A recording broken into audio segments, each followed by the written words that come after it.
Good morning, all the participants. I am Professor L. Sivaram Krishna, coordinator of this course.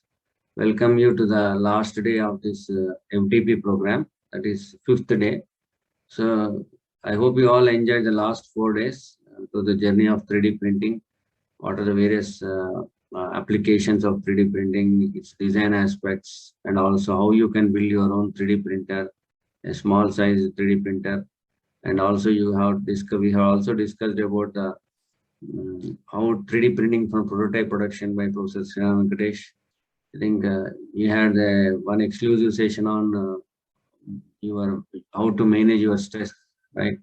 And all those things sessions we had in the from the beginning. So regarding the with the doctors, we had exclusive sessions, doctors on biomedical applications. We had a hands-on practice on topology optimization in 3D printing, and also we had a hands-on practice on how to do biomedical modeling using the 3D slicer software and also slicing software like Cura. And now today we are going to have a demo session, like demo session on technologies we have in our center, that is Center for Product Design Development Additive Manufacturing, a state-of-the-art center developed under RUSA by Professor Sriram Venkatesh as the director of the center and myself as the joint director. And this center has got various facilities like selective laser melting technology from SLM Solutions, Germany. We have selective laser sintering again from GOS, Germany. This is a polymer based one. SLM is a metal based one. Then we have Polyjet, which is a resin based technology. It is a material jetting process. And it is from Stratasys. Very good, accurate. You get very transparent parts produced here using resin based technology. Already we have discussed what is material jetting process. That live demo you are going to show, it will be shown to you. And this session, the first session on SLM, SLS Polyjet will be taken by Professor Sriram Venkatesh, along with the team members from our CPDDM, Center for Product Design Development Additive Manufacturing. We have 3 regular research scholars with us. There is Siddharth, Sweta, and also we have Praneeth, Harika. Four regular scholars are there. Apart from that, we have 2 technicians, that is Mr. Pramod and Mr. Suranjan. All these people will be now helping us today in all this technology demonstration of all the technologies, and then followed by a demo session on FDM, SLA, DLP, and 3D scanner by myself and the team from CPDM. And then finally, you have a session on the applications of the 3D printing in automobile sector, its future perspective by Mr. Nand Gopal from Tata, General Manager, Tata Motors, Pune. That is the last session. And finally, you will be having a test on all these, whatever we discussed in the 5 days, MCQ test, 20 questions. And then afterwards, you have to submit the feedback form in the Atal portal. Then we'll have valedictory function at 4:45. And then from there, by 5:30, we'll be finishing the entire process today. So I hope you all cooperate with us for the last day, and whenever the session, each session we are going to place the attendance link to you at the end of the session, both in the WhatsApp group and as well as in your chat box. And then as I said to you, everyone should write the examination. It is compulsory. You should score 80% marks to get the certificate, and then in your attendance you should have 60%. So if you submit 60% and you will be submitting the attendance as well as the marks in the Atal portal, then you have to submit your feedback in the Atal portal. I am again reminding you, the feedback given for each session is different from the feedback that you are giving in the Atal portal. So you will get a certificate if you write the feedback in the Atal portal only, right? So this session-wise feedback is for the organizer's point of view, and that is from Atal. So all of you, after the end of the last session, I request all of you to please post if you give the feedback in the Atal portal, and later we will have the validatory function. Then at the end we have the that is a test. We will have the test, so that if there is enough time between the last session and the validatory function, then we'll have test. Otherwise, we'll have it after the validatory function. The MCQ that will be given in the form of Google form. The Google form will be posted in the chat box and as well as in the WhatsApp group. So all your unique number, everything you have to enter in that Google form.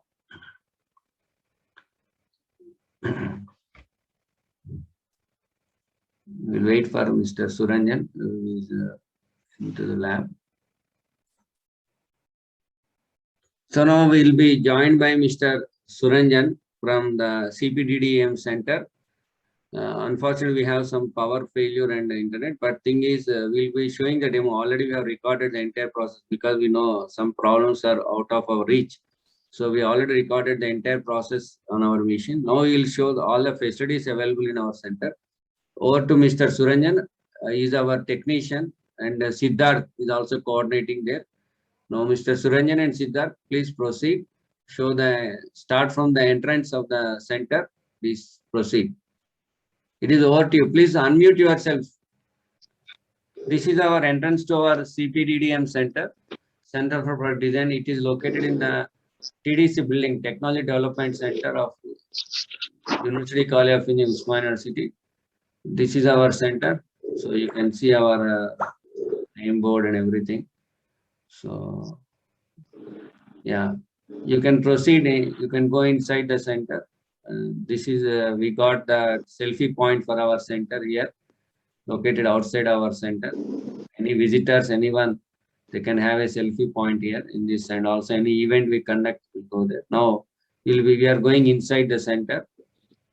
So this is what we have in the center now. So now he is going to the technology. This is the FDM machine, Ultimaker S5 Pro we have in our center, and which is works on the process of fuse deposition modeling. And these are the specifications. Anyhow, the specifications will be told during that presentations, right? Now we are going to SLA DLP technology. That is SLA DLP, stereolithography apparatus direct light projection system. This is from 3D Systems. It works on the resin-based technology. The detailed how it works, everything we'll have in the demo session. Then next is we are unable to see the center. Okay. What is the problem? Is there any problem? Is anyone unable to see the center? Sir, we can see only you, sir.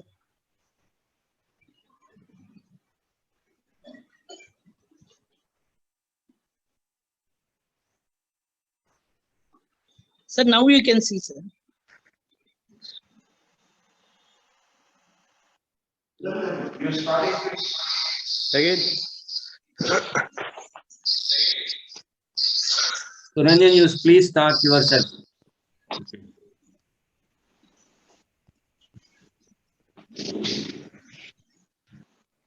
Suranjan, you please talk yourself. Hello, Suranjan.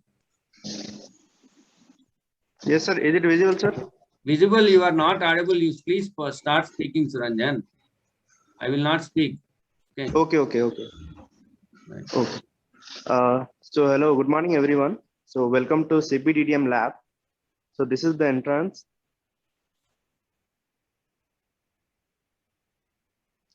So when you enter the center, you can see there is a space for students as well to sit and do their work. And we have separate section for the post-processing. And here we have two chambers for our director sir and joint director sir.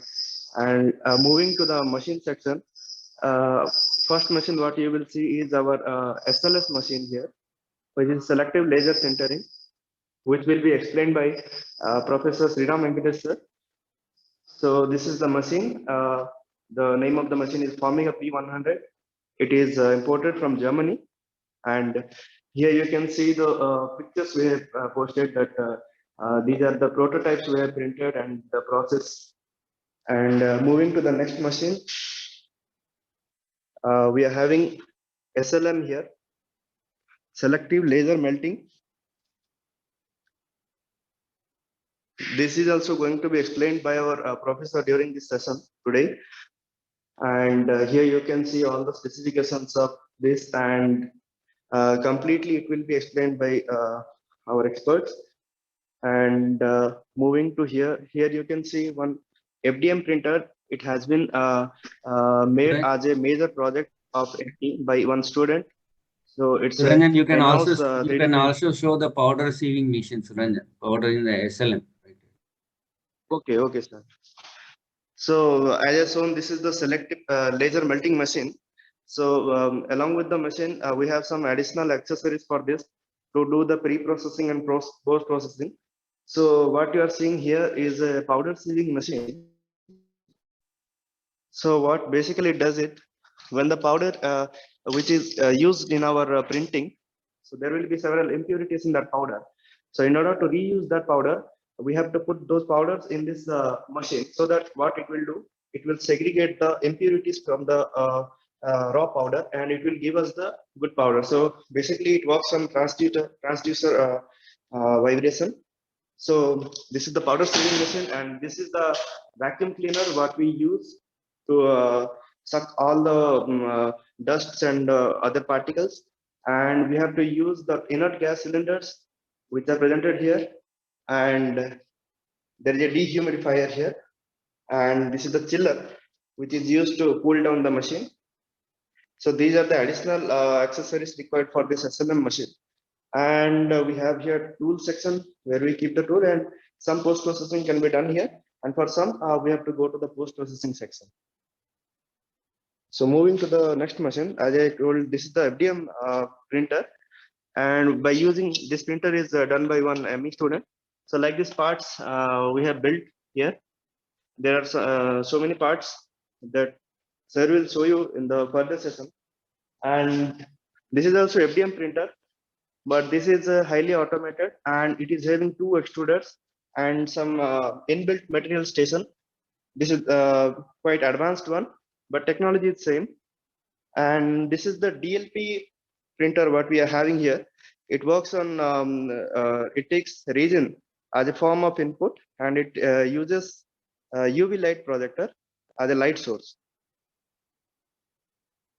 So for this printer, again, we have some additional accessories like resin mixer. This is the curing box. Resin mixer, it mixes the resin like this. This is the resin will come like this in this bottle, and it will mix the resin here. So it is the resin mixer. And this one is curing box. So once the part has been printed, we have to cure that part. It will be not completely solidified.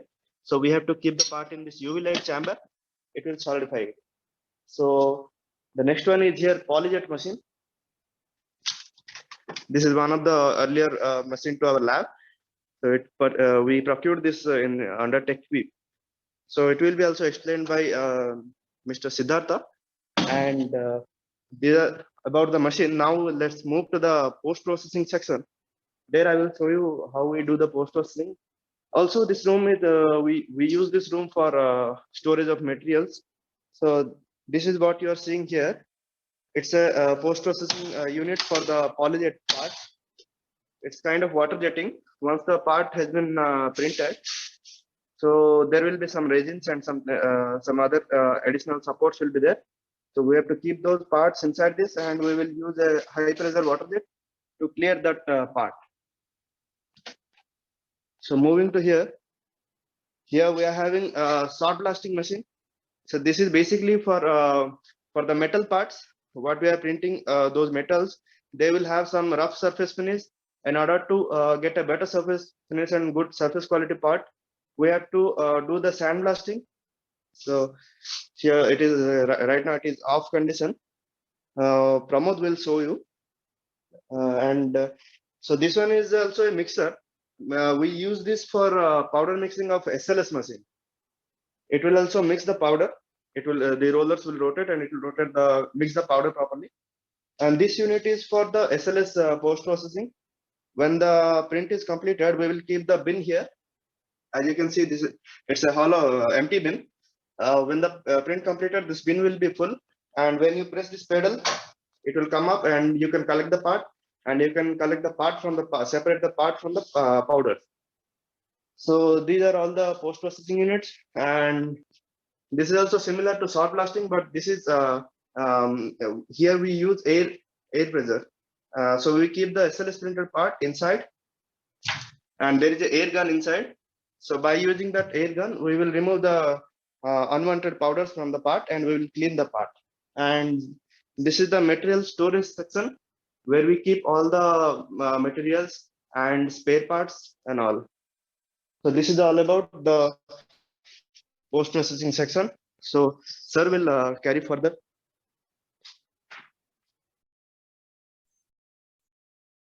Shivaram Krishna.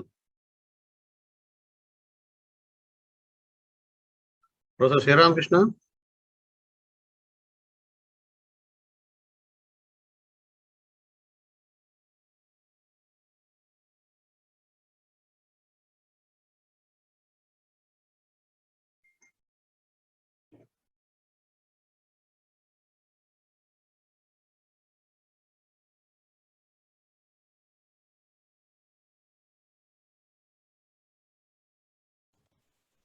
Hello, Professor, over to you, Professor Sriram Venkatesh, to continue the session. Okay, make me the Oh, co-host. I'll make you the host. Yeah. Co-host, I'll make you the co-host. Yeah. I have made you the co-host. Okay.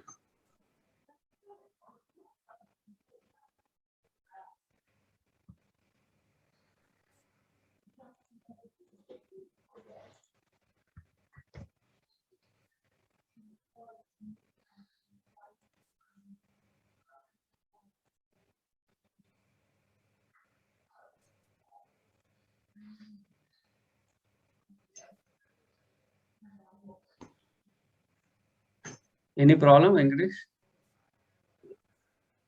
Just opening. Okay, right. SLM. Now first is SLM. As you wish. SLM you can start. Or Or you can start with the SLS also. I'm searching actually. Okay, meanwhile, so I will ask Suranjan, please go to the SLM machine and just speak.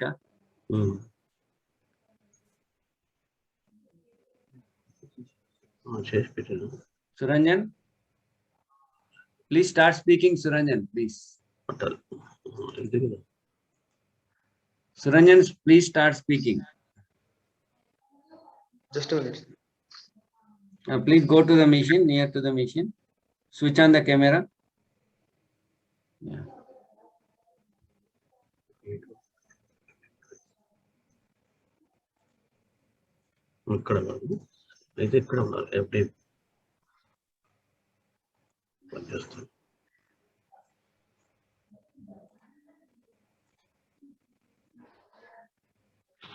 Hello.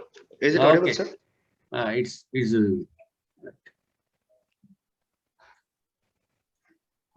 So this is the SLM 280 machine what we are having here. It is procured under RUSA 2.0, and as you can see the specifications here. Is it visible? I think.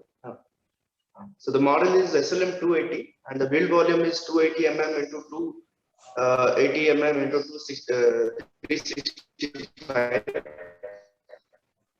and the building rate is 20 to 40 75 microns. Minimum feature size is 150 microns, and laser type what we are using is optical. Maximum scan speed that we can achieve is up to 10 meters per second, and nitrogen generator is inbuilt, but in case of some other inert gas required, we have to use additional cylinders what we are keeping behind the machine. Suranjan? Compressed air requires minimum of 6 hours continuously. Shivaram Krishna. Professor Venkatesh. Yeah. Now it's ready. Ready? Suranjan sir is ready with the presentation, please. Okay, sir. Okay. Thank you. Hand Sir. over to Professor Sriram Venkatesh.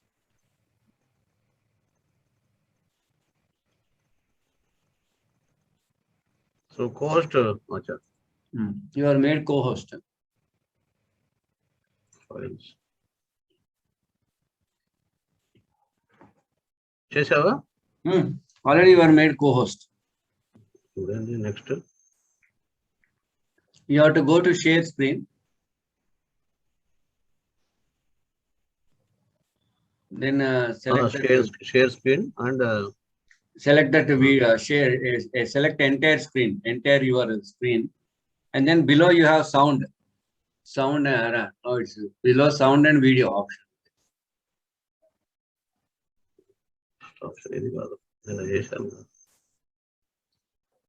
Again, Right. go to share screen, select the entire screen, then below you have sound and optimize video option is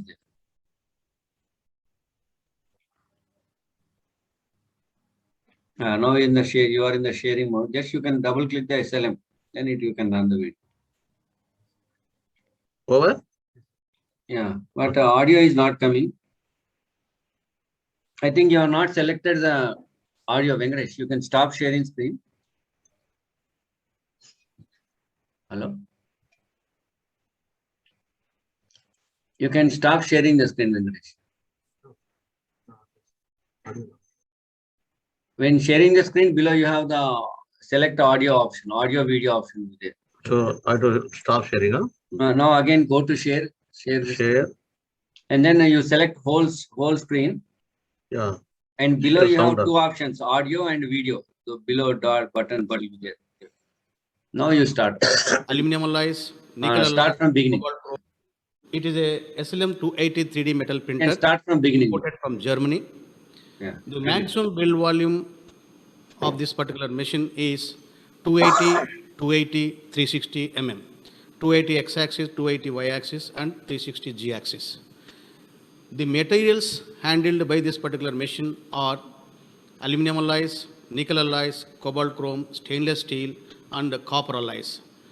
And the applications includes the aviation, defense, tooling, and biomedical applications. And we can produce medical implants from this particular machine and insert into the patients. So this is actually build chamber where the 3D printing takes place. So this is actually x-axis, that is 280 mm. This is y-axis, 280, and z direction is 360 mm. The maximum build volume is 280, 280, and 360 mm. So here the recorder will spread the material, and it has got a fiber laser of 400 watts power. So this powder is exposed to the fiber laser, and it is melted locally as per the CAD contour, each layer. So then layer by layer, the building is taking place, and each layer, the plunger, this fall down by one layer thickness, and one upon other layer will be printed.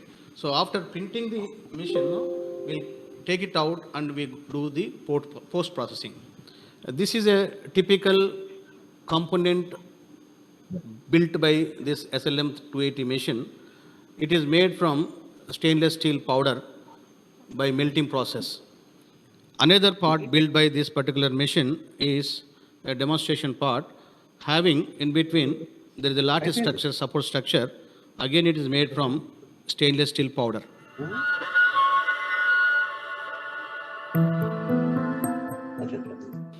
This is a chiller used to cool the machine. It is cooled with the distilled water, a special water, and that is actually a filter system. The air will be filtered before sending it to the machine.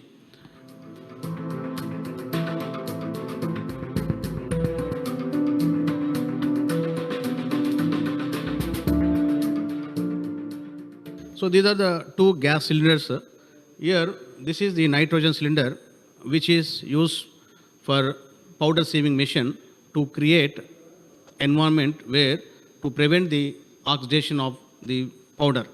This is argon cylinder, which is used for the building chamber for the titanium. And this is actually the powder vacuum cleaner. We have to evacuate the excess powder from the machine. We have another unit, PSM 100, that is a powder saving machine. So which has got the cylinder. We keep the cylinder over here, and it will pass on to the shakers, and through transducers it will vibrate. After vibrating, the powder will collect here, and the collected powder in the container again we reload onto the machine. Hi everyone, my name is Kaushik. I'm the applications engineer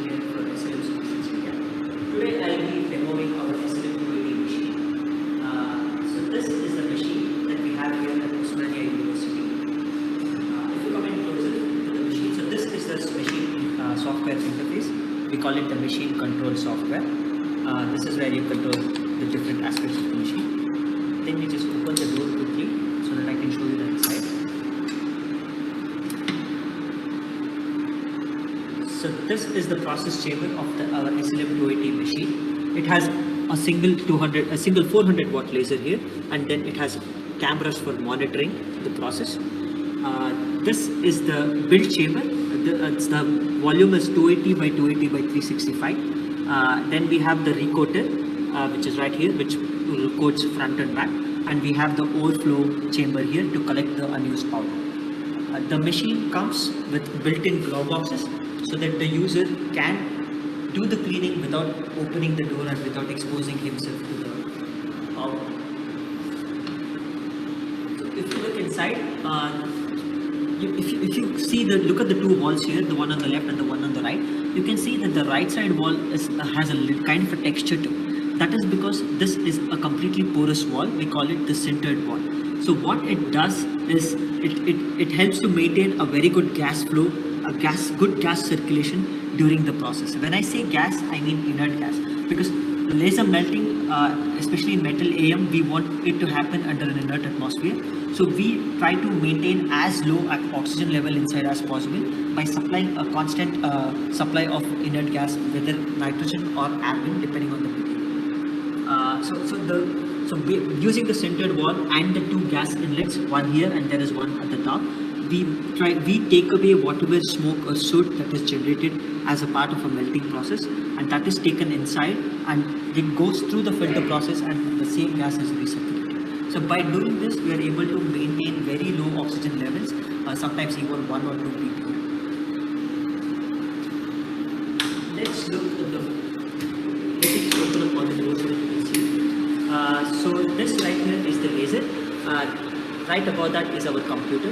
So the laser is routed from here all the way to the top, where our optical bench is. So optical bench has the scanners and the collimator and everything. The laser beam from the laser is directed onto the plate to the optical bench, and the mirrors control the position of the laser. We are using a 3D scanner, a video scan here, and not using the f-theta lens. As you might be familiar, 3D scanners are far superior compared to the f-theta lens technology, which was used in older generation machines. Let's go to the other side of the machine. So these right here are our filter systems. Like I mentioned, the gas that is circulated through the process carries a little small finer dust particles, which need to be cleaned before the same gas is circulated back into the chamber. And we use that, when we do that by using our filters, we have two H13 filters or the coarse filters, and then we have one H14 filter or the fine filter. So the H13 filters takes away almost 95% of the smoke or the soot particles, and then the H14 filter is used to remove the smoke with the finer particles that are still left in the gas. So once that gas is clean, it is recirculated back into the chamber through our pump. Come a little bit closer here. Just right here is the pump. So we recirculate the nitrogen gas or the argon gas using the pump. And these bottles that you see here, we have two of them, one in the back and then we have a similar one in the front. These are called overflow bottles. So in our machine, we do bidirectional recoating, so that, but we do not have two powder chambers. We are using a top fed hopper fed mechanism. So this right here is the hopper. So powder loading happens from the top through the hopper, goes through the loader, which controls the dosing of the powder, and then it is circulated inside the chamber, and our recoater spreads the powder back and forth, and whatever excess powder that is there as the result of the recoating process is collected in the overflow bottles.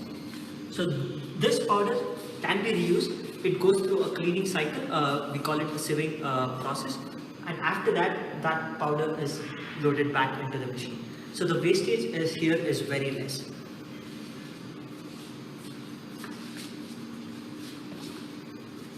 This side of the machine, you see all the connections. So we have our power cords. We also have cooling lines. So this unit right here is the chiller. We use the chiller to cool the machine as well as the optics. And we have a continuous supply of a coolant between the machine and the chiller.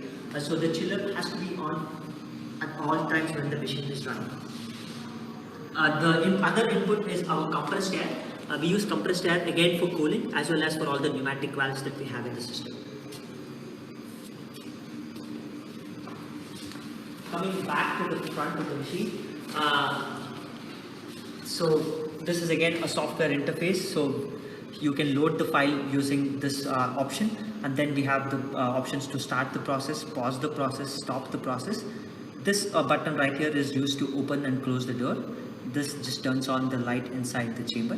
And we have different setting options, depending on the different user levels. So the standard level is operator, but we also have engineer and service levels for advanced users.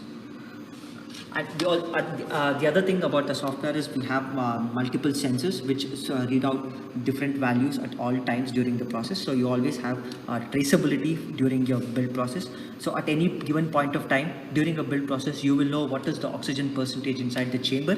You will also know what are the different temperatures and what is the pressure inside the filter and inside the chamber. So having all this data is really helpful, especially when you're going for certifications, and also useful for troubleshooting purpose. Say something goes wrong during the Venkatesh, you can mute. Venkatesh, you can mute Venkatesh. Operator error cause the machine to stop. You can always come back into these log files, the sensor file and the protocol file, which will spit out all the different errors, and you can use that to troubleshoot the machine.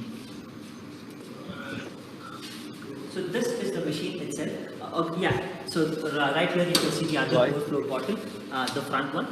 You can also see the pump with a better view here. So this is the machine itself. Let me also talk a little bit about the accessories for the machine. The one thing is, of course, the chiller that I already mentioned to cool the machine as well as the laser. The other important accessory is our PSM.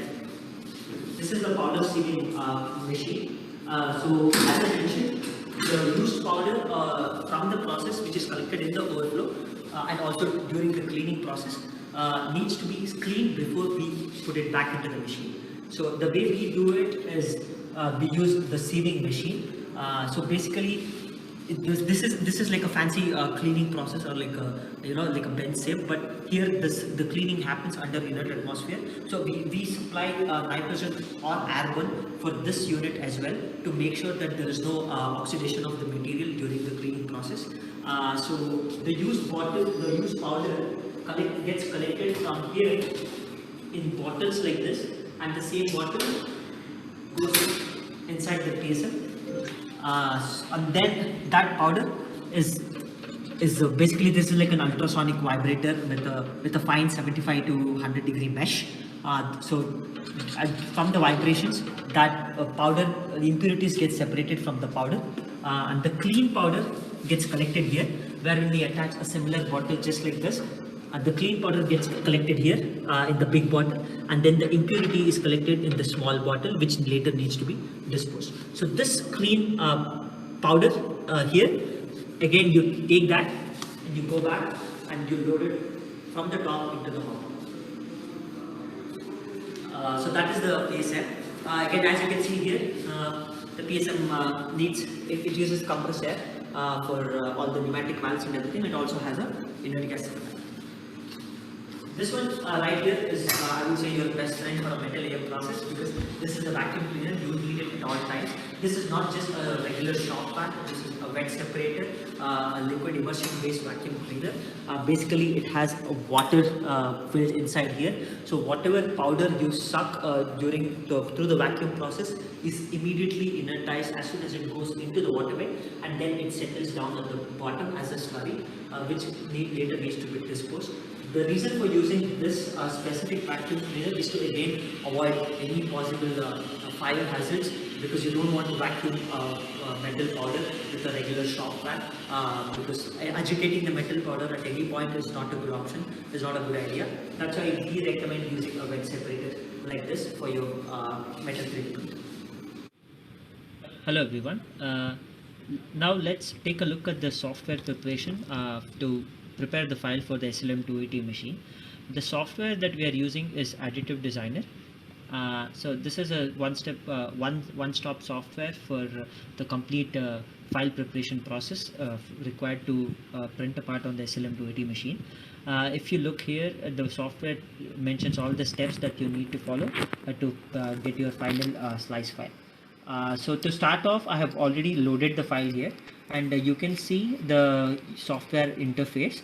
On the right side, you can see your manual options for transformation, rotation, and all that. Let me just rotate the part to my required orientation. Okay, this looks good. You can also move the part up and down, right and left, using either the tool here or by manually entering the values here. You can also scale the part depending on your requirement. On the right side, you can also see here at the bottom that the software has already checked the file for errors and it has fixed the errors. So the STL file is good to go. So since the orientation is okay, I'll just fix the position.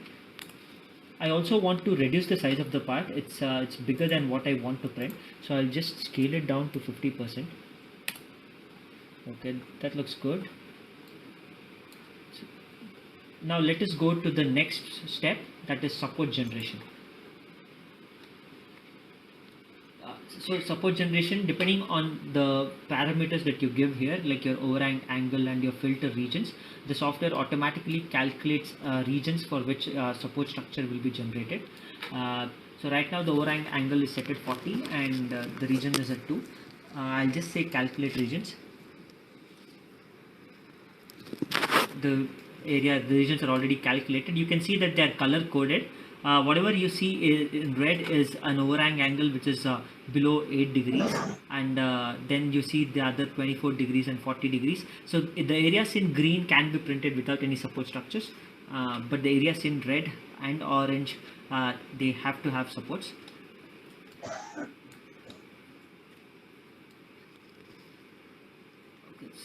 And here you can also see the different support generation options that we have in Additive Designer. We have rod supports or solid cone supports. We also have block supports, which are like most commonly used in Metal EM. Then we have something called a hard shell support, which is a patented SLM support strategy. Then we have the line support and tree support. Since this is a demo part and it's pretty straightforward, I'm just going to go with our default block support. So I can manually select separate regions, individual regions, and create support structures like this.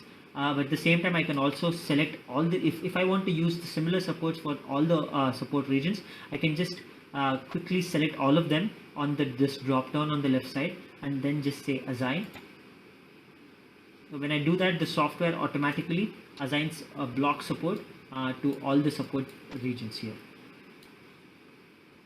Other good thing about the software is at any point in time, you can always go back a step or go back 2 steps and do any modifications, and they are automatically transferred onto the existing process. But since here everything looks okay, I'm happy with my supports. You can also see that under supports there are a lot of options for you to tweak your supports depending on the part and on the geometry. The good thing is for a new user, the software gives a very good starting point of which the user can go ahead and make their modifications as they get more experience with the machine and the software. Okay, so this block support is good. I'm just going to go to the next step, which is nesting. So nesting is normally useful when you are trying to fill up the entire build plate with the part, or you're trying to print multiple copies of the same part. You can see that there's an option called fill platform here. So if I click that, the software automatically fills the entire substrate plate, the 280 by 280 volume, with the multiple copies of the same part. But I'm not going to do that now because it will take some time, because the software has to do calculations before it gives out the final result. But you can also manually change the number of parts in X and Y by entering. But for now, for this demo, I'm just going to use this one part, and I'll go to the next step, which is build strategy. So build strategy is the step where you assign material parameters or the build parameters to your part. So if I go to this drop down, I can see multiple parameters for different materials, 1.27, 15.5 pH. I also have parameters for aluminum. For this one, I want to print in 316 with 30 micron parameters. So I'm just going to select 316, 30 microns, 400 watt parameter here. Again, the software gives you options to modify each and every parameter here. Be it the hatch spacing, the number of borders, the border distance, your beam compensation. You can also change your laser power and speed and adjust the focus for every different region as per your requirement. So I'm not going to change anything here. I'll leave everything as default. And I'll quickly say assign to part. If you have multiple copies or multiple parts, you can modify a parameter here and you can assign one set of parameter for each part. But at the same time, I can also assign same parameter for all the parts. So since I only have one part here, I'll just say assign to part. And you can see in the drop down that the build strategy 316 30 microns has been assigned to my part. So now the only step that is left is to do the slicing. So I'll say calculate SLM file. It is asking me to save the file here.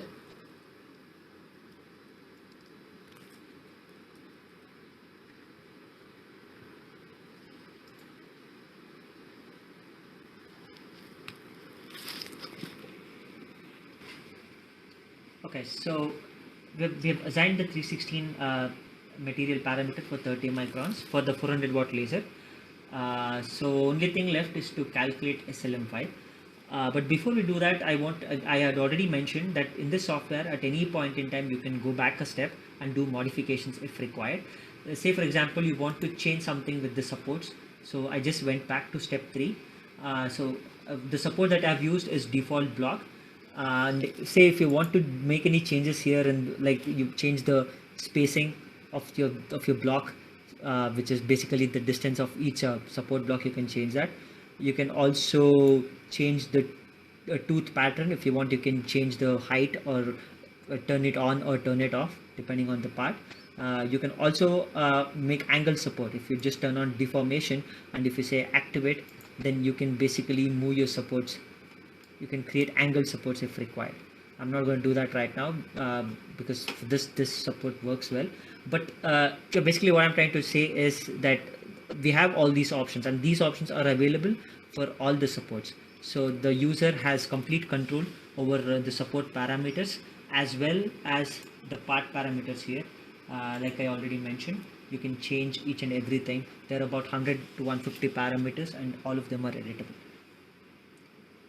Okay, so everything is done. I'll just say calculate SLM file to start the slicing process. It's asking me to save. I'll just save it here.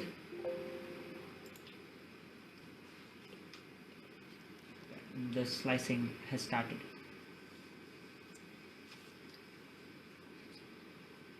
So Additive Designer is a good software. It's like a one-stop solution for all of your file preparation needs.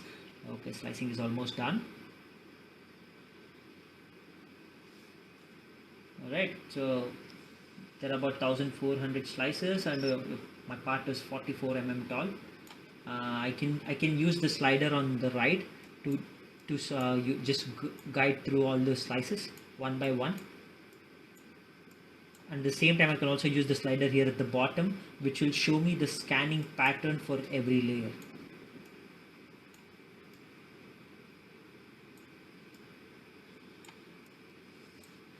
Right, now that the file is sliced, let's load this file on the machine and get the print started. Thank you. We have loaded the file that we prepared and the machine is now ready to start the build. Let me just show you the slices here.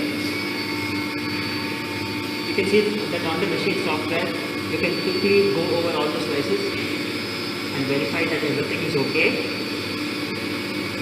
I've also added another sample part to the file that we prepared. So that is what you're seeing here. The machine also gives out the build time estimation here right here on the right side. and it also tells you the number of layers, number of parts. You can individually select part and delete it or move it, translate it in X and Y, and also rotate it in Z if required. If you look closely inside the chamber, you will see that the platform has now been leveled, and then I have done a very thin coat of powder to start the job. So this is the ideal machine condition.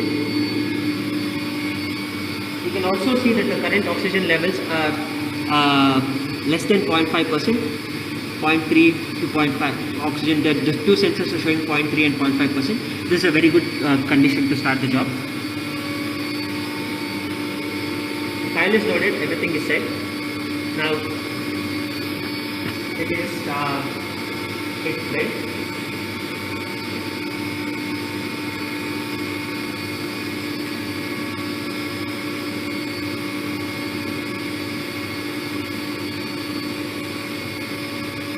Okay, it's asking me to start. This is like the final setup window. I'll just start with the current platform position, which is the 0 position. The start layer is layer number 1 and the end layer is layer 1402. And I will set the initial exposure to 2. What initial exposure is basically used for the very first layer to make sure that the part sticks properly to the platform. This is like a high energy exposure just to make sure that you get a very good first layer adhesion to the substrate plate. Now we can say start the job.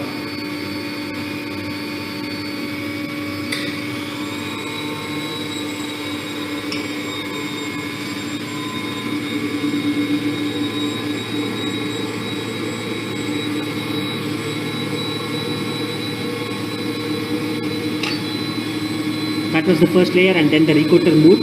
Now you can see the second layer being scanned.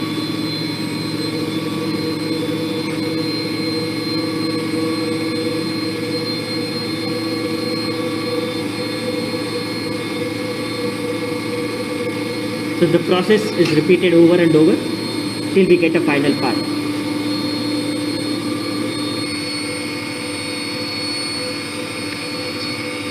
The software also provides us with an observation camera, so we can use this to record our build and also use it for monitoring via a remote session. This is a very useful tool, especially if you're running the machine unsupervised and you want to have a control over the job.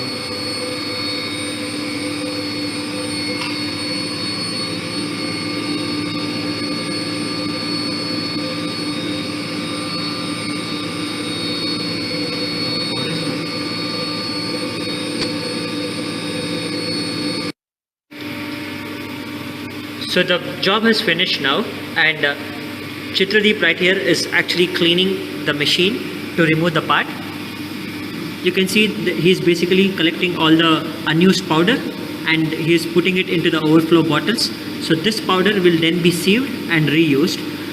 You can also see the part which is just about coming out of the powder right now. And Chitradeep is doing this using the glove box provided in the machine. So you can see that he's not wearing any respirator or anything like that. That is because he is working through a glove box and he is not exposed to the powder. You can also see the same thing here on the screen.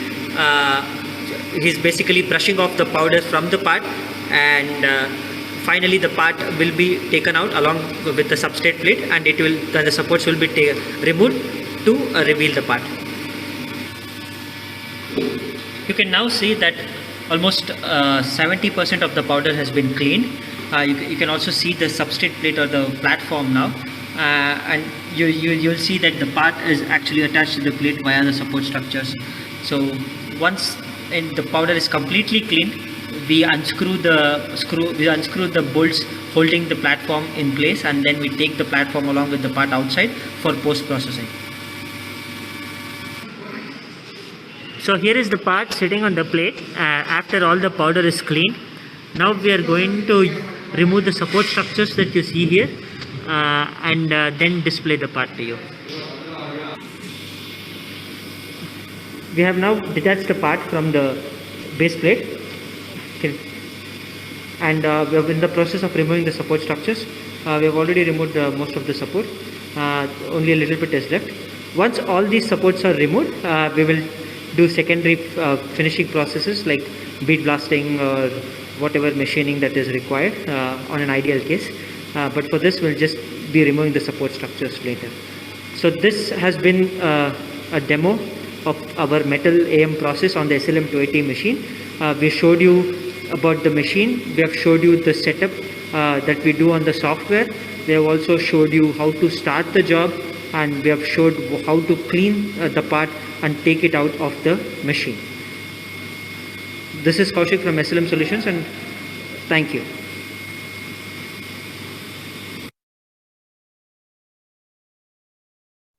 So next, we would like to show the next process.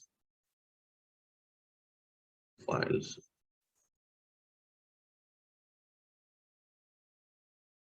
SLS.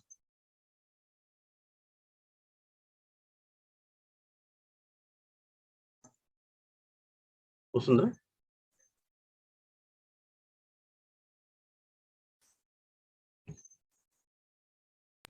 No, you have to share the screen, I think. Yeah. I'm sharing. Okay, what happened?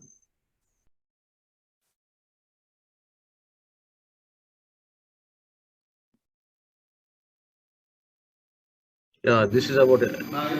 This is SLS system, that is a selective laser centering machine.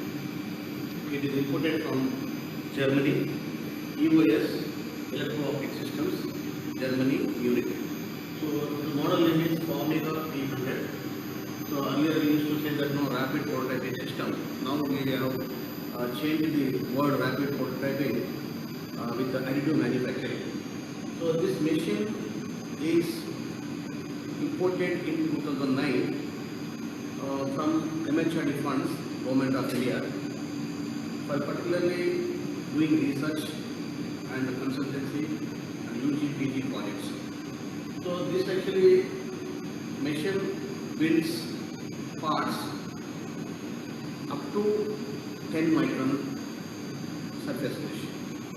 Suppose if a person gives us the job, we are able to build the maximum platform size 200 by 250 by 330.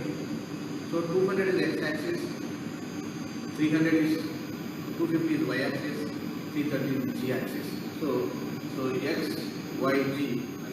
So this step is the first step for the SLS RP system.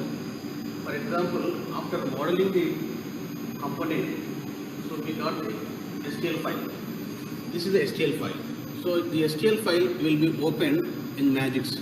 So this is Magix, the software where we can use to edit the STL file. So I am loading the housing final STL file, load the part, and desktop housing final, open. So this is actually housing final. So this is a component we have loaded in Magix software.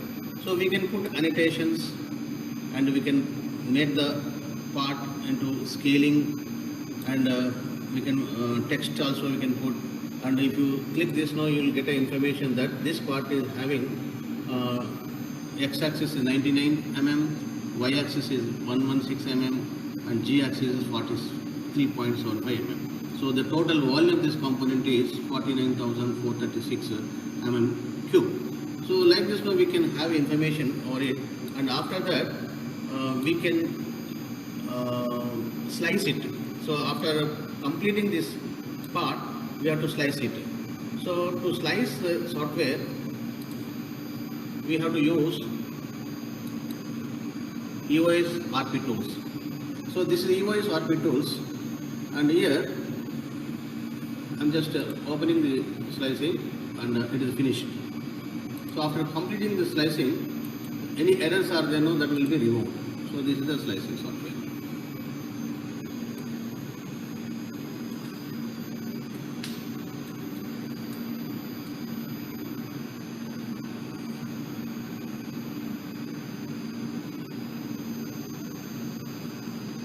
So then we have to save file, whatever the name you are going to give, housing final, on the desktop. I'm saving.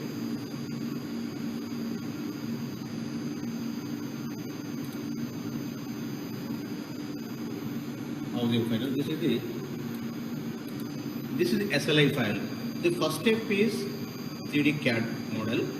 Then second step is converting 3D CAD model into STL file, and the STL file is edited in Magic software, and then it is sliced.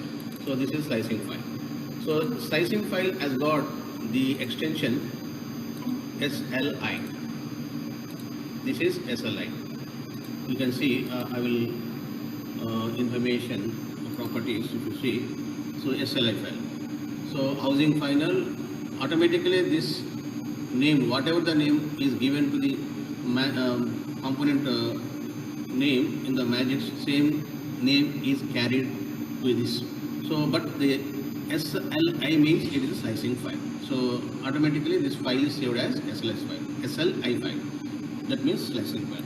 So the third step is we have to import it to PSW software.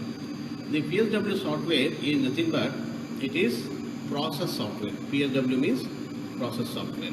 So we have to import the load parts. Okay, this is import part. So here see SLI file I am importing SLI file, and then I am just opening. So it is loaded. So now if I move the bar like this, so all the layers are visible. You can see up and down. So that means what is the size here up to this blue bar 550 around 58. So if I click down, so all the layers can be viewed. So after this, suppose if you want to stack, so this yellow is the border of the part. So you can move also. Okay, you can move, translate like this. You can translate anywhere you can put it. Okay. So then afterwards, here in this you are going to see how much time it has taken. Okay, so you can calculate the time. So this is the time. So for this build, what is the time to be taken to complete the task? So if I start it, it is calculating time to build this particular component. Not only one component, all the components stacked in this X, Y, Z direction, those will be calculated, and afterwards it gives us the time, how much time to build the component. So calculations are made here also, and here also you can see, okay, 70%, 80% completed. So after that you can see the estimated time for completing the task. Okay, so how many hours? 3 hours 47 minutes is taking. Here also see 3 hours 47 minutes taking to complete the job. Okay, so after that, this is for estimation purpose. This is exposure parameters. So all these details are whenever required. No, it is two types of centering is taking place: mechanic and automatic. So generally mechanic, this exposure is kept to have more strength, right? And other tools are like editing and mirroring, duplicate of the parts, etc. So after this, there is a small icon here. This is the icon exporting the building task to the machine through. There is a backside RS-232 network cable is there. So I am just sending now. This is I am sending. So after sending now, this is actually a machine name. SI726 is a machine name. Okay. Example is given. And if I start it now, it slowly exports this component into the machine. So I am just sending. So see, you can see.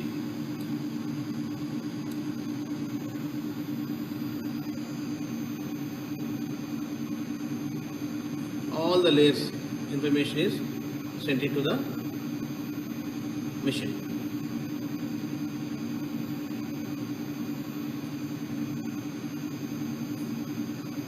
Here also what we have given the name is part housing final. So you can also give here name like job 1, job 2, job 3, job 4 like. So STL file, SLI file and job file, JOB job file. So now it is exporting to the machine. So after sending to the machine, then we have to load onto the machine and keep the warm-up phase on and the process starts.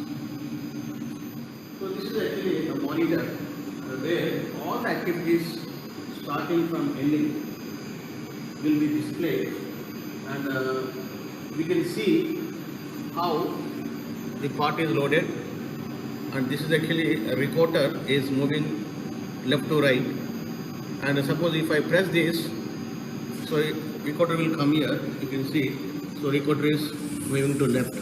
So if I press right, recorder is coming from right to left. So that is manually we can spread the powder on the platform.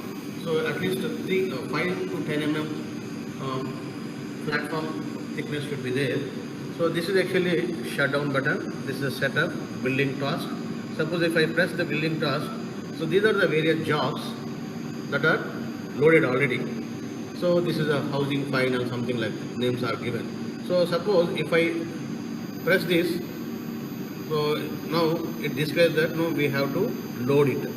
So that immediately it will ask housing final job or task has been loaded successfully.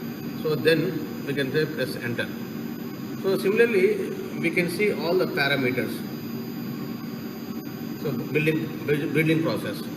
So after loading the housing final, so the actual build task is housing final. So this is the height of the part to be built. So it is taking 2 hours and 48 minutes, and remaining time also 2 hours 48 minutes because it is yet to start. So you can see the temperatures. These are the temperatures. So here now it is 30 degrees centigrade, but we have set 169 degrees centigrade for sintering of that particular part. And you can see the layers. So how many layers are there? And 0, 1, 2, 3, 4 like that layers will be there. So you can see this is the first layer, and the number indicates each and every layer. So 119, 220, 120. So all these are layers. So these are the layers, and whatever you press starting from ending, no, all the messages will be displayed. So laser is not ready. So this is the laser. So I am just yellow button is there. So now laser is ready to build. So left side is off, right side is on. Now laser is ready. And here in the setup we have preheating time. So once a job is loaded, we have to press this icon to have a preheating. So warm-up phase. First phase is warm-up phase. The automatic warm-up phase of the chamber to sintering temperature. So I am putting into on. So now warm will be started. And after warm-up now, automatically the recorder will spreads the powder from left to right, and the platform temperature brings to 169 centigrade, and it takes almost 1.5 hours to 2 hours, then it starts building. So once building is completed, so we have to wait almost building time equal to cooling time, and we have to remove the part. After completing the building, so we have to load the platform like this. This is actually x-axis, this is y-axis, this is g-axis, depth. So we have to load like this and eject the components. Right. So we have to load like this. It is a pneumatically operated post-processing unit, and we have to close like this, and then we have to eject slowly. So for ejection we need gas, compressed air,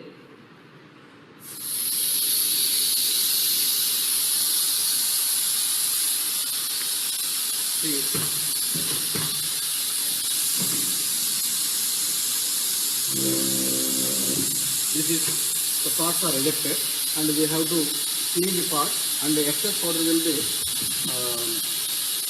collected here and we have to keep one bin over here.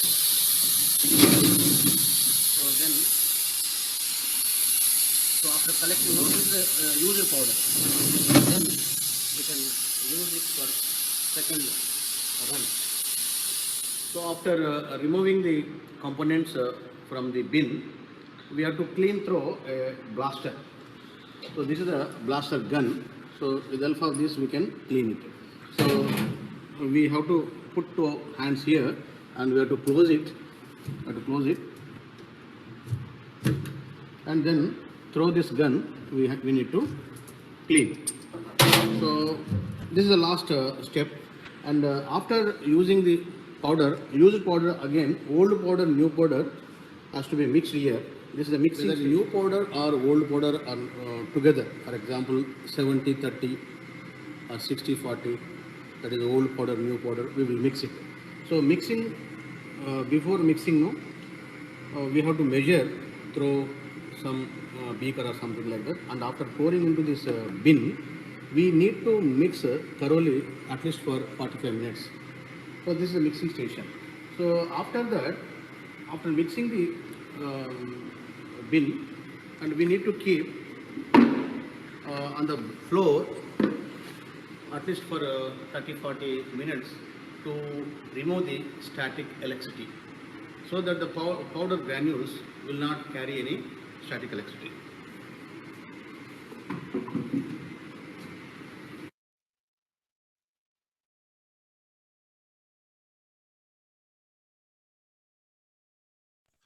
Venkatesh?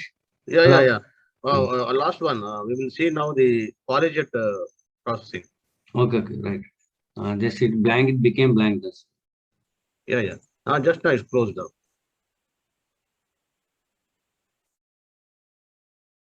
Polyjet.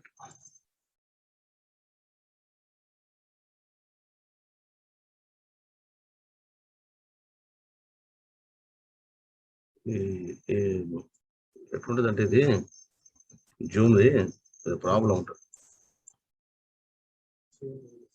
Share అవ్వలేదు ఇది share చేయాలి. So now we are going to see the another 3D printer. Hello? Which is the technology is called Ramu. Polyjet. The model is Object 30 Pro. Hello? Which is supplied by the Stratasys company. Okay. Original na? Object Running. originated from Israel, but the Stratasys is from USA. So the USA based company supply to us is a Polyjet Object 30 Pro. So in this technology, it is like unlike how the droplets of paper, droplets of ink prints on the paper, and here a jet of layers of liquid is jetting onto the platform. So after jetting the liquid layers of platform, UV light will cure the material so that it will solidify. So the material what we are going to use is the photopolymer materials. So if you look at the internal details of the Object 30 Pro, so this is actually bin platform. This is x-axis, this is y-axis dimensions, and this is the g-axis. So x-axis is 300 mm and y-axis is 200 mm, and maximum g height we can go up to 150. So this is actually a recorder, and these are the nozzles. This is the UV light. So coming to this particular nozzle is used to jetting the model material, and this particular nozzle is jetting the support material for the model. And coming to this, after jetting the layers of liquid onto the surface, so the reporter will flatten the layer sometimes there may be a possibility of wrinkling. So that will be avoided and that will be flattened, and afterwards no UV light will impinge onto the layers, and so that the material will be cured because of the UV light temperature. So this is the model called Object 30 Pro. See, these are the cartridges which are kept here, and these are the different cartridges, and this is a bin for collecting the waste material. And these cartridges we have Vero Clear. So sometimes now depending upon the customer and depending on the requirement, we can use Vero Clear, which is like a glass-like transparent material, and other material is Vero. So this will be filled into the cartridge or filled into this, and so that this will be carried by the through pipeline. These are some of the components produced out of this particular PolyJet technology machine. This is a component, it is a Vero Clear, so it is a transparent material. And similarly, so these are the other materials. These are made by our MTech students as a part of their project work. So this is a skull, a portion of skull of human being, and this is done for validating the quality prototypes of other technologies and this technology. Recently, we have made like a jewelry component like this, which is produced from this particular PolyJet machine. And also, we have made a clef for the human being. So you can see this is a clef part. So this is actually just I told you know, this is x-axis, this is y-axis, this is g-axis. So this is 300, 200, this is 150. So this is a clef, we made it and we have supplied to the USA. And the remaining details and the maintenance will be taken over by my research scholar, Mr. Siddharth Chandra. Hi everyone, my name is Siddharth Chandra. I am pursuing my PhD under Professor Sriram Venkateswar. Today I will be telling you about Object Studio, which is Stratasys machine software, and I will be also telling you how we are going to insert a part, print it, post process, what are the materials which we use, how the our CPU is connected to machine, all those kind of stuff I will be explaining you now. So basically Object Studio is a software where we can give prints to the machine. So this is Object Studio software. Here let us insert a part. I'm selecting it left.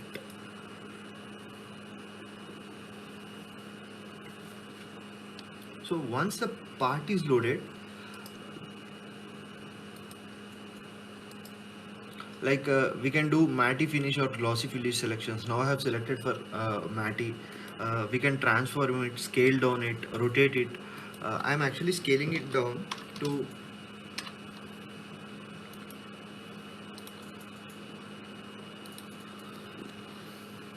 so now in tray setting we'll be having placement, validate, estimate and build. In model settings I have already said you we can select the plane, move it, transform it. So placement, now we are actually performing automatic placement. If we are having a many number of parts, you can place the part manually and you can go for print.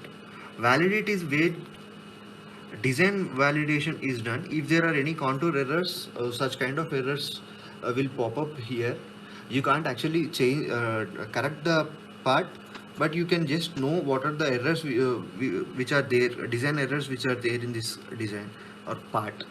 Estimation, it tells you time estimation, how much material it is taking. See, now you can see here it is taking 1 gram of Vero Clear material and 3 gram of support material, and total build time it is going to take is 1 hour 32 minutes. So in Stratasys Object 30 Pro, basically we can print 8 different kind of materials. These are all the 8 different materials which we can print. But right now we are having Vero Clear loaded in this machine and 2 different kind of support materials. So support SUP706 is loaded in our machine right now. So as I have already done placement, validate and estimation, now I'm going for building the part. So build.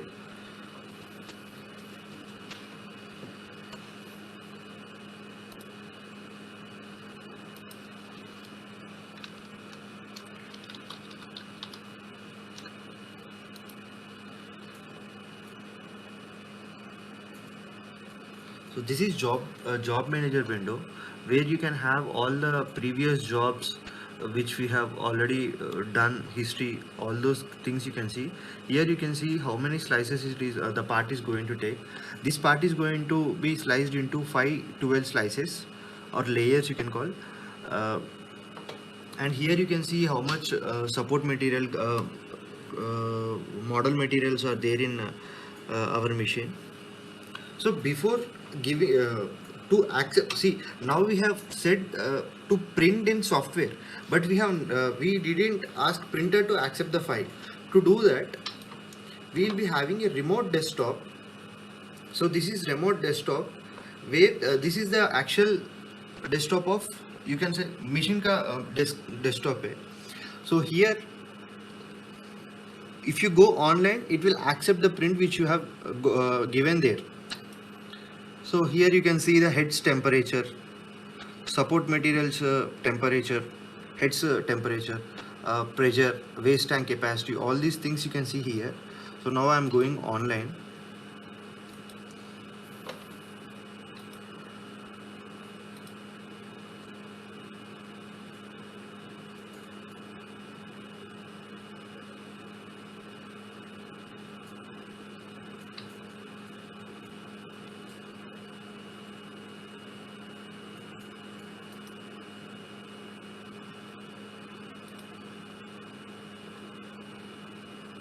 So now we are online.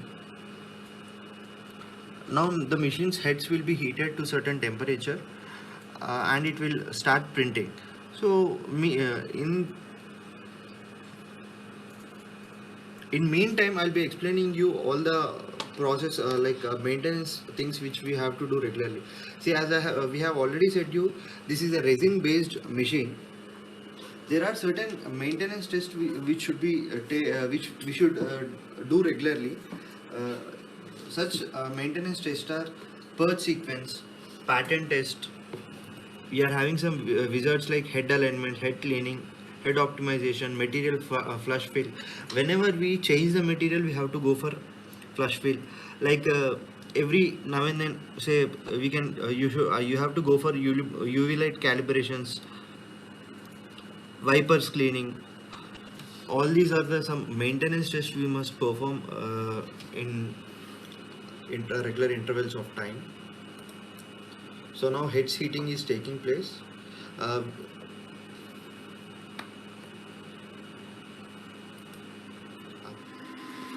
So you can see here, now heads are getting heated. Model and support material heads are getting slowly heated. So now as heads have reached the maximum temperature, printing has been started now.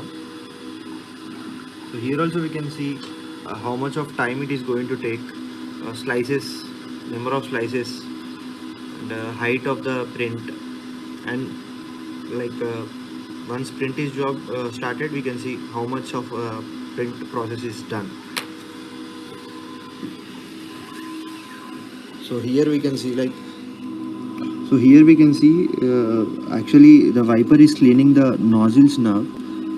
Once the nozzles are clean, printing will be started. So now you can see that UV light, it is curing, and the nozzles are jetting the material.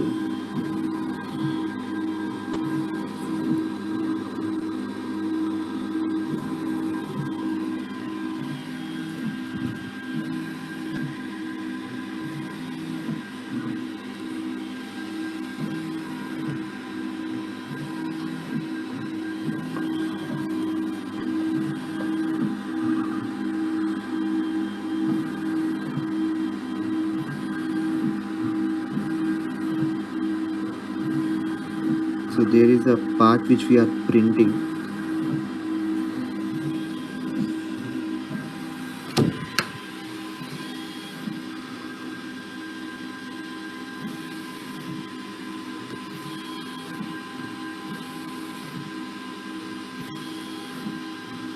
So it is going to take 1 hour 32 minutes. So we can see print has been completed now.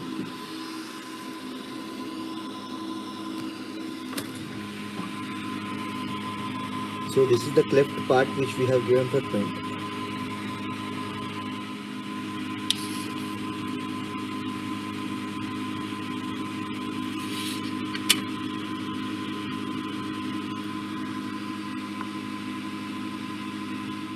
So this is the cleft which we have printed, and it is surrounded by support materials. Now we'll do post process, and you can see the actual part after post process. So before going to post process, there are certain things like after build cleaning of platform, we actually use isopropyl alcohol for cleaning the build platform. After every prints, not only cleaning the build platform, we are also supposed to clean the nozzle heads also. So as I said, we have to clean nozzles, wiper, all those things. To perform that operation, we have to go for Vizard's clean heads cleaning. But now it will take more time, as head should get cooled down first.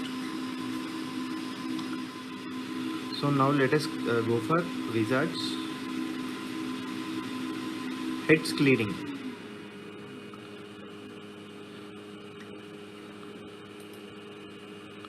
It is asking whether build tray is empty and cover is closed. I have already removed the part and I have cleaned the build platform. So build tray is empty and the cover is closed. So you can see. Next. Now it is homing T axis.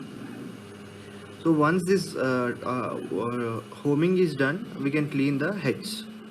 So it is asking print heads are clean and the roller is clean. Now I'll show you how to clean the heads and roller. So basically before going to cleaning process, this is where you will be having wiper.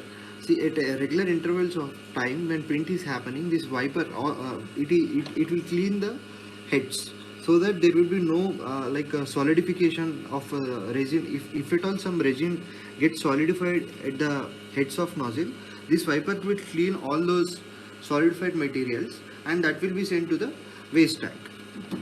So now for cleaning heads, so I am placing my camera on build platform.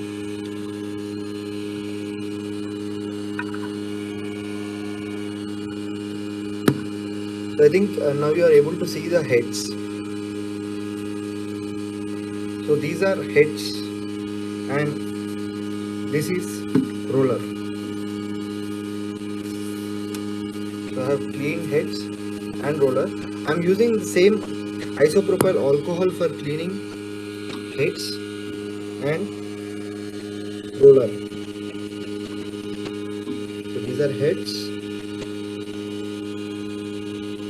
and roller. So once the cleaning of heads and roller is done, I have to make sure that nothing is placed inside also. So you can see how the whole setup is right now.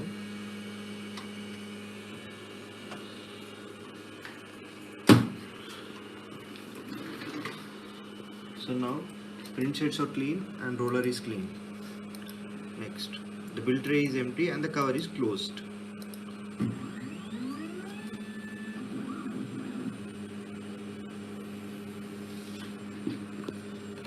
See, purging print heads. Purging print heads means some material will be jetted out with high speed, so that if at all there is something which is left at nozzles that will be jetted out in this purge sequence.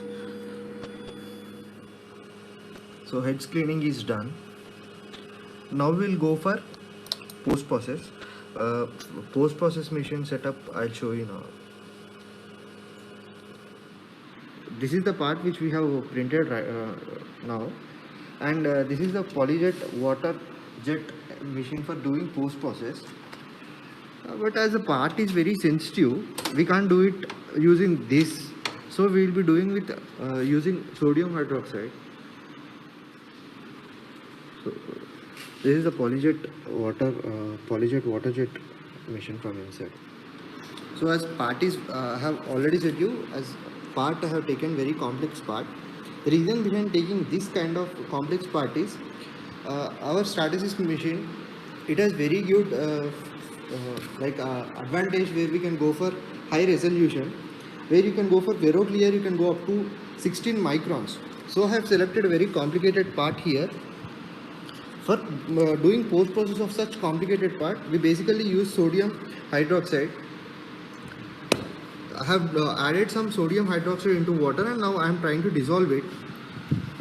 And you can see the support material melts down slowly.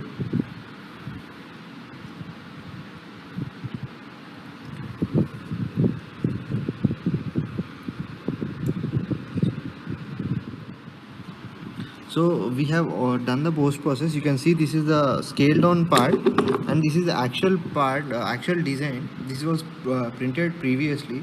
You can see how even when I have scaled down it so small, we are able to achieve the final print. This is the actual part.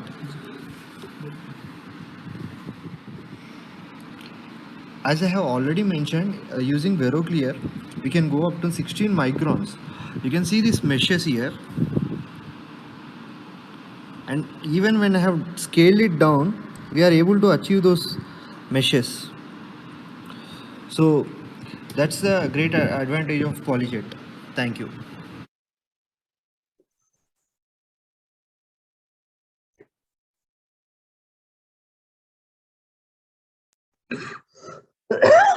Professor Shivaram Krishna.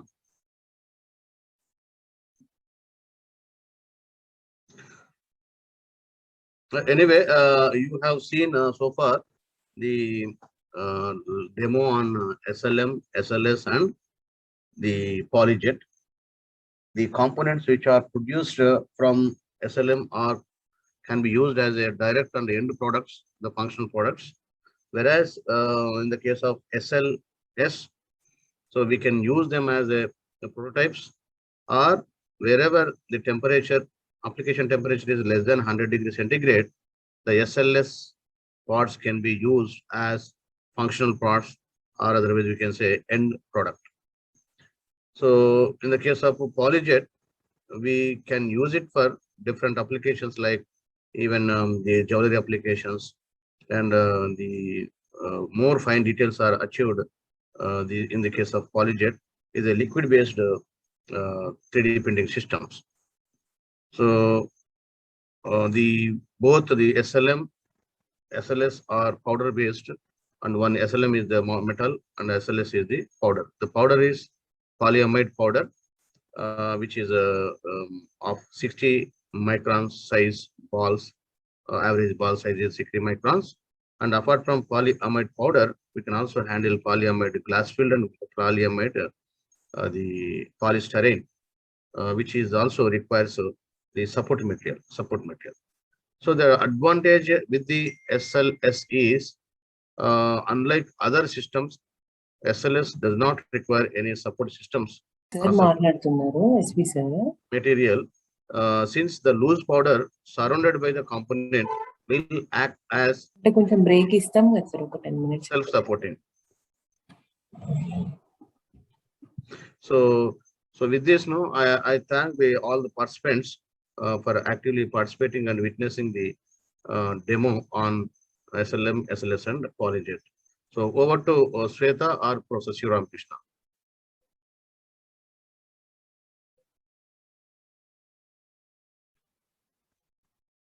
Professor Shivaram Krishna.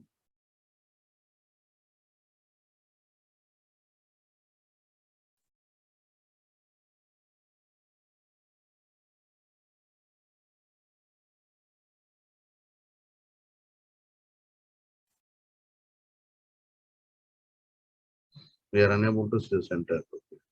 So as I told you yesterday, if anyone is there nearby or within Hyderabad, so they can come and visit our center.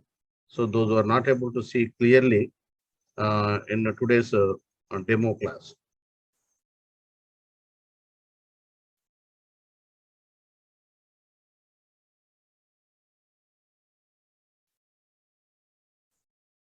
Any questions from the audience? You can please interact with the professor Yeah. on the technology. So Or you want to give feedback on the session? I request you to give feedback also.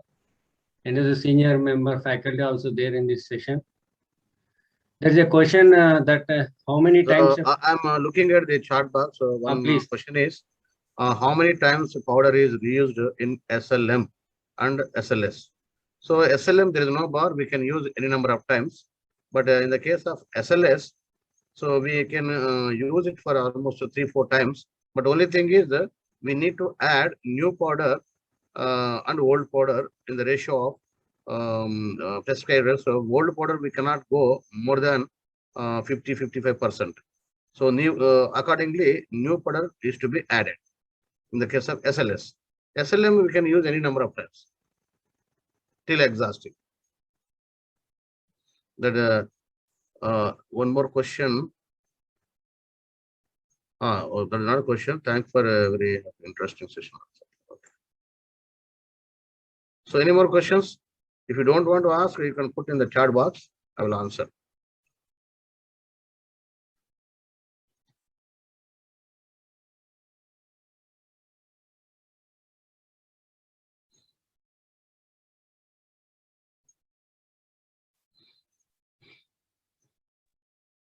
Good morning, sir.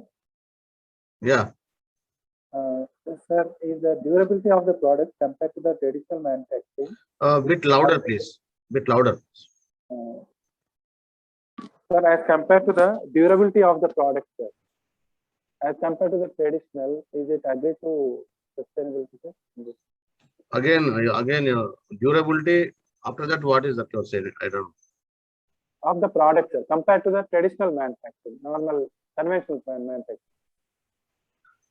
Conventional method, durability. Okay. So durability in the case of metal, you are asking. I think in the case of metal only. Metal. Metal.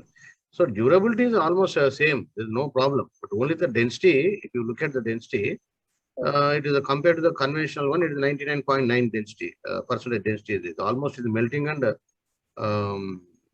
building. So in the case of titanium, there is no problem. No? Conventional methods not possible at all, but it is possible here.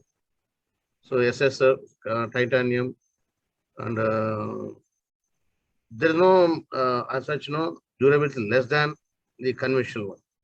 Same thing, same material is there, same composition, and we need to compare when you are talking about durability. Whatever the metal powder we are using here, the same metal powder has to be used in conventional method. Then we can compare exactly what is the durability of the same part made from conventional and 3D printing using the same metal powder.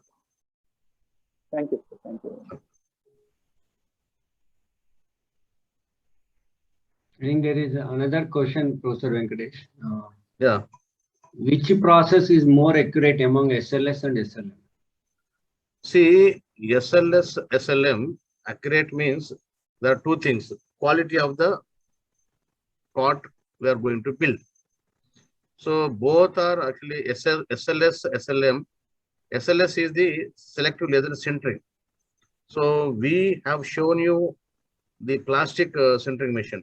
In the SLS, metal sintering machines also there. So almost both are same, but the difference is the technology. The SLM means selective laser melting, they are saying, and SLS means selective laser sintering. So selective laser melting is more accurate because it is a melting. So the density is very high. In the selective laser sintering, so since it's sintering process, the porosity is there and density will be less. So the soundness on the strength of the part will be less in the case of SLS. But there is another technology called DMLS. direct metal laser sintering machine, which is also built by the same company, that is the EOS. That is comparable with the SLM, but not SLS. SLS is second to the SLM. One more question: is it possible to build composites? What are the powders of it? Next question is there any software modules available for checking, simulating the bonding strength of the powders under different laser intensity and different powders? Okay, only thing is simulation means you can go for analysis. So you have to give the same properties as we have done as we have given this one, and we can compare. But there are simulation softwares also available, but very costly, that we don't have.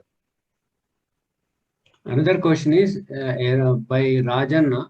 He says that around the component build, is it not loose powder is subjected to thermal effect in this? Is this powder is usable? Yeah, no problem. But in the case of metal or in the case of even plastic, it is reusable because the properties there is a research done in the case of plastics. No, the powder surrounded by the component is also subjected to temperature, as you said. So it is undergoing certain thermal gradation. But in the case of plastic, we are removing the powder which are attached to the component. That totally we are removing. But more than that, it will not affect. But as I said, over a period of time, 1, 2, 3, 4 like cycles now. So we discard.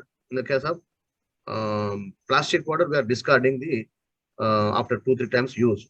But in the case of metals, no, so there won't be any problem. Okay, because the metal sintering is taking place accurately, exactly at the verge of boundary of the powder, and the temperature, melting temperature is very high, and surrounded by the powder will not expose to that much temperature, but even little bit exposure is there, no, that will be sieved off. Okay, so the sieving machine, suppose 2, 3 particles are stick to each other, that will be sieved off, that we have to throw it out. So, okay, this metal matrix composite, I think you already answered. Yeah. Metal matrix composites also available, but the machines are different. But that we don't have the machines. Chepe Ramir already, then Gurinchi? No. Yeah, I have not answered. Just already you answered that. So those machines are metal matrix composites, so we don't have. Okay, the machines are not having. But polymer-based metal matrix polymer-based composite machines, 3D printing is available. Even ceramics also available. That we need to check and buy. Any more questions from the audience? I request one of the audience to please give the feedback on the session. I think you are putting a lot of feedbacks in the chat box. One of you can switch on your camera and speak. Okay, writing in chat box, we appreciate that. So there are a lot of thank you very much for your wonderful session today again. One more question, very interesting, sir. What are the materials are using in metal deposition in CPDM? So we already mentioned there are 6 materials are there: titanium, aluminum, and nickel, cobalt, chromium. So 6 type of materials. We will also share the capability matrix of our center to your in our WhatsApp group, so that in future, if any one of you wants to do the what you call research, etc., you can go through it. Okay. So any more questions? Please, you can give your what you call feedback. Any one of you? As per AICT, we require some feedback, so you can.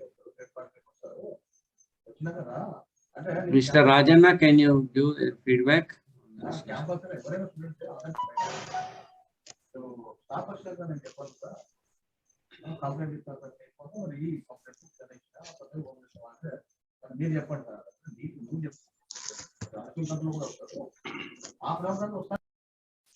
You can give Anumant if you want to speak. Let us give chance to others also. Nanda Kumar, right? Hanumantura sir, we'll ask first Nanda Kumar sir, then you can speak. Nanda Kumar sir, please, you can proceed. Yes, okay.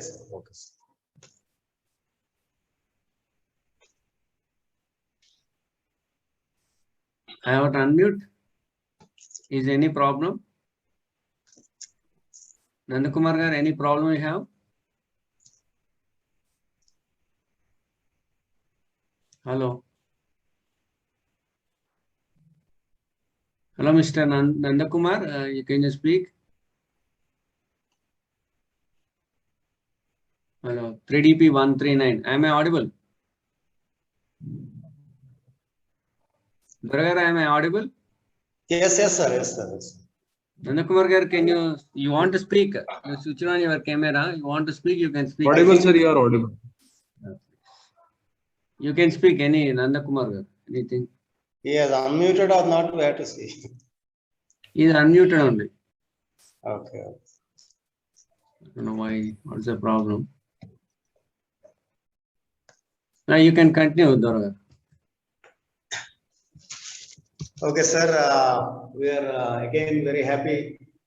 Good morning, Sriram Venkatesh sir. I am HK Dara speaking here. Hello. Yeah, you can proceed. Good morning, Sriram Venkatesh sir. Good morning, good morning. HK Dara speaking here. Yeah, I know. Yes, sir. Thank you very much again for seeing you today. Yesterday also it was there, and today also, out of your very busy schedule, you're able to spare some valuable time and throw a lot of light on this subject. And we are so happy to see you again here, and we have been enlightened by your knowledge and experience in this field. And of course, all the doubts have been clarified, but there is one question I want to actually, it's not a question, it's my doubt, is it possible from your center to formally train some of the people who are interested in this 3D printing technology from different colleges on a paid basis also in some sort of modules for this. Is it possible, sir? So I didn't follow. One more time. Please repeat. Suppose somebody is interested in this 3D printing technology, they want to learn it, and they want to learn it for their own research purpose or for their own knowledge enhancement. Some faculty members, they want to pay also and learn it because it's the latest one. So is it possible to have such a facility from our Yeah, it is available, no problem. In the center it is available. Okay. So that is one question actually some of my colleagues were asking me continuously, and it was there in my mind for the last so many days, so I wanted to clarify from you. And of course, as usual, we have enjoyed your session very much, sir, and we are looking forward for many more such great sessions from you and sir and your colleagues, of course, your scholars and all. And I am also one of the scholars. I am doing research under our professor, sir, and I want to really be involved in this 3D printing under your guidance and support and futures. So thank you so much for a great session. We look forward for your great and continuous support and guidance. Thank you. Thank so you. much. Thank you. Okay. Thank you. Anyone, okay. If not, I hope the session time is over. Anyone has some more doubts, you can ask. Otherwise, we'll close the session. It's already 11. Okay. So thank you, Professor Sriram Venkatesh, for a wonderful session, journey on SLM, SLS, and other technologies. Thank you very much. So we'll all join at 11:15 for the next session, demo on SLA, DLP, FDM, and also 3D scanners.